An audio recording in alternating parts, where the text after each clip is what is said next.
हमारे साथ जुड़ रहे दो खास मेहमान, आर मनी के डायरेक्टर और chief research officer Tarun Satsangi ji और ट्रेडबुल सिक्योरिटीज के senior commodity research analyst Bhavik Patel जी।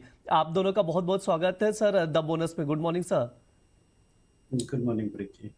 Good morning sir. एक्सपर्ट से कमोडिटीज पर राय लेना शुरू करें। भाविक सर, आपके पास आना चाहूंगा, आप कैसे देख रहे हैं सर गोल्ड सिल्वर को? क्या लग रहा है यहाँ से ट्रेडर्स क्या रणनीति बनाए, क्या स्ट्रैटेजी बनाकर चल सकते हैं? देखिए, आई थिंक गोल्ड और सिल्वर दोनों में अभी तो लग रहा है कि थोड़ी तेजी ही आ सकती है। जैसे तरुण जी ने भी बताया, आई थिंक गोल्ड का माना है तो 4450 के नीचे जब तक ब्रेक नहीं करता है तब तक अभी भी पॉजिटिव है। हाँ, 4600 का एक हर्डल है, अगर वो ब्रेक करता है तो ऊपर 4740 तक के भी लेवल्स देखने को मिल सकते हैं।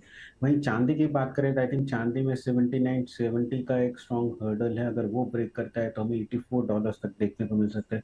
और नीचे अगर देखें तो आई थिंक $70 का एक सपोर्ट बन रहा है। देखिए, मुझे लग रहा है कि डील होने में और टाइम लगेगा, क्योंकि अगर हम ओबामा इरा पे टाइम पे भी देखें तो जो न्यूक्लियर डील थी वो ऐसे नहीं थी 2 महीने, वो 6 महीने 8 महीने चली थी, उसके बाद हुई थी। बट अभी एक पॉजिटिव ये है कि आई थिंक एमओयू ये साइन कर सकते हैं, मतलब दैट मीन्स के सीज फायर 2 महीने के लिए थोड़ा और एक्सटेंड कर सकते हैं, स्ट्रेट ऑफ होर्मुज ओपन कर सकते हैं। ये जो न्यूक्लियर एनरिचमेंट का प्रोग्राम है वो कहीं ना कहीं बातें चलती रहेगी, बट उसके पहले हम देख रहे हैं कि जो फ्रोजन जो एसेट्स है ईरानियन की वो खोल लेंगे, तो आई थिंक कहीं ना कहीं एटलीस्ट वापस से लग रहा है कि एटलीस्ट 1 महीने के अंदर स्ट्रेट ऑफ होर्मुज ओपन हो जाएगा और ऑयल फ्लो है वो वापस से कंटिन्यू हो सकता है। तो ये वो काफ़ी पॉजिटिव साइन है। हालांकि मार्केट ने इतना पॉजिटिवली रिएक्ट नहीं किया है, क्योंकि पहले भी हमने देखा है कि यूएस की तरफ से स्टेटमेंट पॉजिटिव आ रहा है, बट ईरान की तरफ से अगर देखें तो कॉन्फ्लिक्टिंग स्टेटमेंट।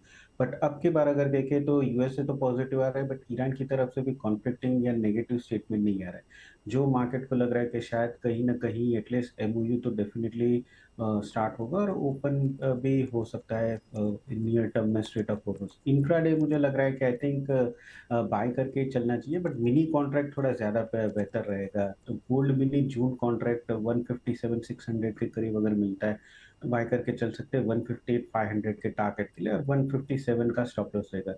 वहीं चांदी की बात करें तो चांदी में भी 2,76,600 पे बाय करके चल सकते हैं, 278,800 के टारगेट के लिए मिनी कॉन्ट्रैक्ट में, और 275,500 का स्टॉप लॉस रहेगा। तो दोनों में आज के दिन बाय की रणनीति रखनी चाहिए।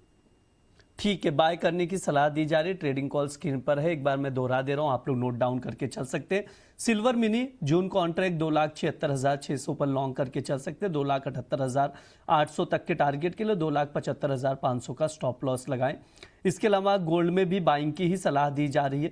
ट्रेडिंग कॉल स्क्रीन पर है, नोट डाउन करके चल सकते हैं। गोल्ड मिनी जून वायदा 1,57,600 पर लॉन्ग करके चल सकते हैं। 1,58,500 तक के टारगेट के लिए 1,57,000 का स्टॉप लॉस लगाएं। ये ट्रेडबुल सिक्योरिटीज की ओर से टॉपिक में रिकमेंड किया जा रहा है, उसके अकॉर्डिंग आप लोग स्ट्रैटेजी बनाकर चल सकते हैं। भाविक सर, आपके पास आना चाहूंगा, गोल्ड पर आपसे थोड़ा सा और समझना चाहूंगा। जिस तरह से भाव चल रहा है अभी पॉजिटिव ही नजर आ रहा है, लेकिन क्या ये इस साल 2 लाख तक जाता हुआ गोल्ड दिखाई देगा? इतना स्ट्रेंथ है गोल्ड में? देखिए, गोल्ड अभी इतना स्ट्रेंथ नहीं दिख रहा है जितना चांदी दिख रही है, क्योंकि देखिए हम गोल्ड में अगर स्ट्रेंथ देखना चाहें तो एक यूएस का जो इंटरेस्ट रेट है वो कट होना चाहिए।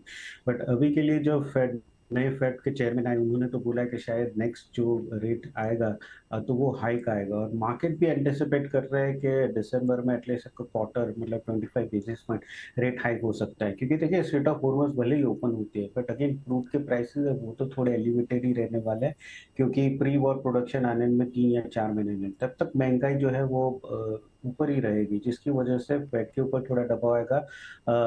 बॉन्ड यील्ड्स पे तेजी पे ही रहेगी, तो उसकी वजह से मुझे नहीं लग रहा है कि गोल्ड में इतना ज्यादा तेजी आ सकती है। यस, जैसे कोई पीस स्टॉक की बात होगी तो हमें एक रिलीफ रैली देखने को मिल सकती है, बट अभी भी मुझे लग रहा है कि थोड़ा एटलीस्ट 3-4 महीने के लिए प्राइसेस जो है वो कैप रहेगा। आई थिंक 175-180 तक के लेवल्स नियर टर्म में हम देख सकते हैं। 2 लाख शायद अभी के लिए मुझे लग रहा है थोड़ा मुश्किल है। ठीक है, 2 लाख अभी के लिए देखा जाए तो थोड़ा सा मुश्किल नजर आ रहा है। भाविक सर, ये बताइए, जैसे आपने रेट हाइक की बात की कि रेट हाइक होगा तो गोल्ड में प्रेशर देखने को मिलेगा। सर, ये प्रेशर कितना दिखेगा? मतलब भाव अगर टूटता भी है, करेक्शन भी दिखाई देता है गोल्ड में, तो ये प्रेशर कहां तक दिखाई देगा? किस रेंज तक नीचे आ सकता है? अगर रेट हाइक होगी तो कैप रहेगा, क्योंकि देखिए एक बार वॉर भी कंटिन्यू ओवर होता है तो यूएस की जो डेट है वो कहीं ना कहीं बहुत रहेगा, जिसकी वजह से गोल्ड और सिल्वर ज्यादा अट्रैक्टिव रहेंगे। तो मुझे लग रहा है कि मार्केट ने ऑलरेडी प्राइसिंग कर लिया है कि ये दिसंबर में शायद अगर वॉर कंटिन्यू रहती है या 2 महीने या 3 महीने और स्ट्रेट ऑफ हॉर्मुज़ क्लोज रहता है तो दिसंबर में रेट हाइक पक्का है। तो उसकी वजह से ही प्राइस देखिए, इसी वजह से ही हम देख रहे हैं कि गोल्ड और सिल्वर में इतनी रैली नहीं है, स्पेशली गोल्ड। तो मुझे लग रहा है अगर रेट हाइक भी होती है तो ज्यादा से ज्यादा 44-43 से नीचे हम नहीं देखेंगे। और जैसे तरुण जी ने भी बताया, देखिए लॉन्ग टर्म तो मुझे लग रहा है कि एक बार एक रेट हाइक होती है उसके बाद हम तेजी देखने को मिल सकती है। तो अपर एंड ऑफ द लेवल मुझे लग रहा है 52-5300, तो नीचे मैक्सिमम 4200, और अपन एक बार रेट हाइक भी होता है तो उसके बाद भी 52-5300 तक के लेवल्स गोल्ड में देखने को मिल सकते हैं। भाविक सर, एक सवाल का जवाब दे दीजिए। टाटा गोल्ड ईटीएफ को लेकर सवाल पूछा है अतुल चौधरी ने। उन्होंने कहा कि टाटा गोल्ड ईटीएफ के 5000 मतलब उनके पास ईटीएफ हैं, 15 रुपये 80 पैसे पर, अभी 15 रुपये 25 पैसे का भाव चल रहा है। थोड़ा सा गिरावट आई है, हल्के लॉस में है। पूछ रहे हैं एवरेज किया जाए या एज इट इज होल्ड रखूं? 6 महीने का व्यू जानना चाह रहे हैं। नहीं देखिए, अभी तो उनके प्राइस के करीब ही है तो अभी तो एवरेज करने की मुझे नहीं लग रहा है। हाँ, अगर यहाँ से थोड़ा और नीचे जाता है, मतलब 12 या 11 के करीब अगर मिलता है तो डेफिनेटली एवरेज कर सकते हैं। जैसे तरुण जी ने भी बताया, देखिए लॉन्ग टर्म तो मेरा भी व्यू बहुत पॉजिटिव है। ये वॉर आ गई, इसकी वजह से गोल्ड और सिल्वर में हम देख रहे हैं कि बैक फुट पे आ चुका है। अगर ये वॉर नहीं होती तो ये मुझे लग रहा है 1-2 महीने 3 महीने ये रैली के बाद थोड़ा कंसोलिडेट होता है और वापस से तेजी हो सकती है। बट वो जो तेजी है वो डिले हो गई है, ऐसा नहीं है कि वो तेजी नहीं आने वाली। तो मुझे लग रहा है अभी के लिए भी उनके प्राइस वहीं पे है, तो एवरेज मत कीजिए, थोड़ा नीचे आता है तो ही एवरेज कीजिए। ठीक है। अब भाविक सर, आपका क्या व्यू है क्रूड ऑयल को लेकर? देखिए क्रूड ऑयल में अगर ट्रेडिंग पर्पस है तो मैं बोलूंगा कि अभी भी अवॉइड कीजिए, क्योंकि देखिए अभी भी हेडलाइन ही चेज कर रहा है।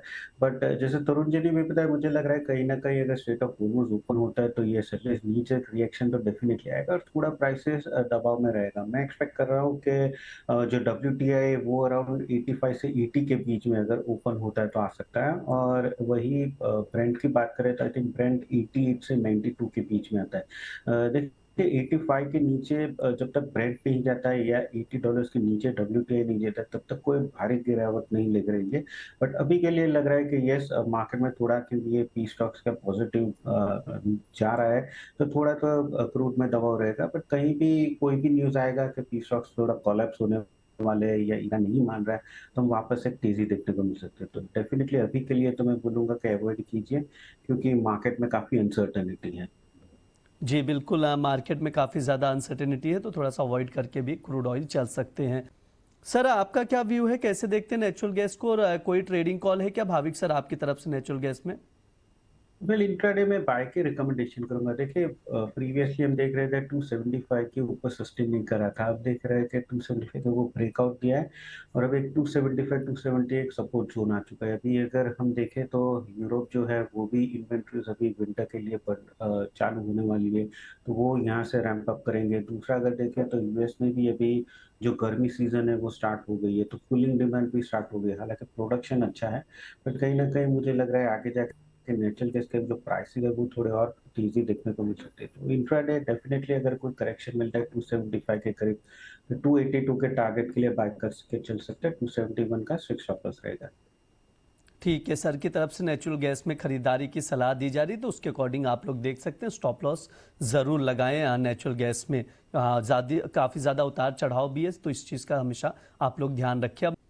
भाविक सर, आपकी तरफ से टॉपिक में क्या नजर आ रहा है? मेटल्स में क्या अच्छा लग रहा है मेटल्स में? बट मेटल्स में मुझे जिंक अभी अच्छा लग रहा है। देखिए थोड़ा सप्लाई मिसमैच आ रहा है कि जहाँ पे ग्लोबल अगर माइन देखे तो जिंक का प्रोडक्शन जो है वो रिबाउंड हुआ है, बट वहीं रिफाइंड प्रोसेसिंग जो है वो स्ट्रिक्टली कॉन्सेंट्रेटेड चाइना में ही है। दूसरा अगर देखें तो थोड़ा डेफिसिट भी आ रहा है वेस्टर्न का, क्योंकि हाई प्राइसेस की वजह से काफी वेस्टर्न जो स्मेल्टर ऑपरेशन है वो कहीं ना कहीं बंद हो रहा है। और दूसरा हमने देखा कि चिली में और साउथ अमेरिका में भी एक दो माइंस जो है वो इंडस्ट्रियल एक्सीडेंट की वजह से बंद हुई है। तो ओवरऑल मुझे लग रहा है कि जिंक जो है वो थोड़ा और तेजी यहाँ से देखने को मिल सकता है। तो आज के दिन भी जिंक बाय करके चल सकते हैं अराउंड 369 374 के टारगेट के लिए। 366 का स्टॉप लॉस रहेगा। ठीक है, सर की तरफ से जिंक में खरीदारी की सलाह दी जा रही। स्टॉप लॉस लगाकर आप लोग देख सकते हैं, जिंक को नोट डाउन करके चल सकते हैं। ट्रेडिंग कॉल स्क्रीन पर है। समय भी हो चुका है। भाविक सर, आपकी तरफ से डिस्क्लेमर। कि मैं पर्सनल पोर्टफोलियो में कोई कमोडिटी या डेरिवेटिव की पोजीशन नहीं है, हाँ क्लाइंट की पोजीशन हो सकती है। बहुत बहुत शुक्रिया भाविक सर, तरुण सर, आज की चर्चा में जुड़ने के लिए। यह हमारा मंडी मास्टर शो है। इस दौरान बुलियन मार्केट, एनर्जी मार्केट और मेटल्स पर विस्तार से चर्चा किया जाता है।